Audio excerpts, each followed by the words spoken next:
آقا کی بارگاہ میں بڑے ادب کے ساتھ کھڑے ہیں میرے آقا جہاں حضور رحمت مصطفیٰ محمد رسول اللہ صلی اللہ علیہ وسلم کی نگاہ جب حضرت جبرائیل امین پر پڑتی ہے میرے آقا نے حضرت جبرائیل امین کو دیکھنے کے بعد ارشاد فرماتے ہیں اے جبرائیل کیا بات ہے آج کے چہرے کا رنگ اترا ہوا ہے اے جبرائیل کیا بات ہے آج آپ کے چہرے کا رنگ پھیکا پڑا ہوا ہے اے جبرائیل کیا بات ہے آپ آج مرجھائے ہوئے ہیں آج جو ہے اب غمگین نظر آ رہے ہیں معاملہ کیا ہے حضرت جبرائیل امین کہتے ہیں آقا اللہ کے حکم سے اللہ کے فضل سے میں نے آج جہنم کو دیکھا ہے آج جہنم کے نظارہ کیا ہے میرے آقا ارشاد فرماتے ہیں اے جبرائیل بتائے تو صحیح جہنم میں آپ نے کیا دیکھا ہے جہنم میں کس چیز کو دیکھا ہے میرے آقا کی بارگاہ میں حضرت جبرائیل امین بڑے ادب کے ساتھ عرض کر رہے ہیں اے آقا دو جہاں میں نے جہنم میں دیکھا میں نے جہنم میں ایک طبقہ کو دیکھا جو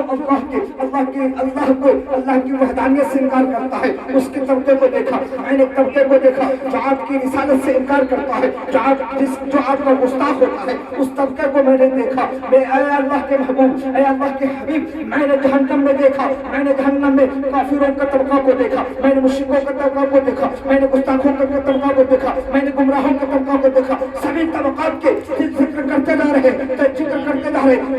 چھ ذکر ہونے کے بعد حضرت جبرائیل امین خاموش ہو جاتے ہیں جبرائیل چپ ہو جاتے ہیں میرے آقا دو جہاں حضور رحمت مصطفیٰ محمد رسول اللہ صلی اللہ علیہ وسلم ارشاد فرماتے ہیں اے جبرائیل بتائے تو صحیح آپ خاموش کیوں ہو گئے آپ غمگین کیوں ہو جاتے ہیں اور آپ اتنا اداس کیوں ہو گئے ہیں میرے آقا جب پوچھتے ہیں جبرائیل امین عرض کرتے ہیں آقا میں نے آپ کی امت کو بھی جہنم میں دیکھا